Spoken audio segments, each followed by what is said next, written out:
He just wanted to give his neighbor a Christmas gift, but somehow ended up getting stopped by a police car. The officers suspected he had stolen something and demanded to know where the presents came from. Frightened, the boy was terrified they'd take his gifts away, so he hurriedly pushed his cart and tried to leave. But the police roughly grabbed his collar and handcuffed him, without giving him any chance to explain. On what was supposed to be a joyful holiday, the boy was dragged into the station without even knowing what he'd done wrong. The white cop thought he'd just completed some heroic mission, but the next second, James, the boy, was released. Two older officers not only offered James free cake, but also invited him to join them for an exciting football game. Meanwhile, the officer who arrested him was punished. He had to write a self-reflection letter and accompany James to deliver those delicate gifts. James had no powerful background, no impressive connections. He just wandered the streets with his little cart. Though 20 years old, he had the mental capacity of an 8-year-old. His unusual behavior often made strangers fear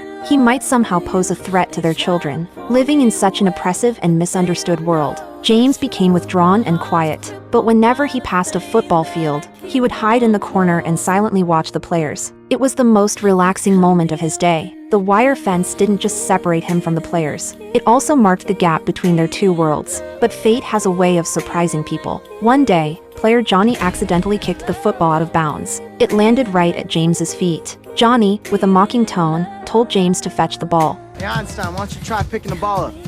But James misunderstood. He thought it was a gift especially for him, so he gently picked it up and placed it in his cart. Johnny was furious and complained to the coach that James had taken the ball without permission. But the coach looked calm and understanding. He had noticed James long ago, this quiet boy who watched them every day from outside the fence. To him, giving the ball to someone who loved football wasn't a big deal. But Johnny didn't feel the same. The next day, when the coach showed up at the field, he couldn't find James anywhere. Just his lonely cart sitting by the fence. Turns out, Johnny had gathered the team early that morning. They locked James in a small storage room and banged on the metal door with footballs to scare him. The coach came over to stop the prank, but then heard a soft sobbing from inside the room. When he opened the rusty door, he found James curled up in a corner. I just want to help you.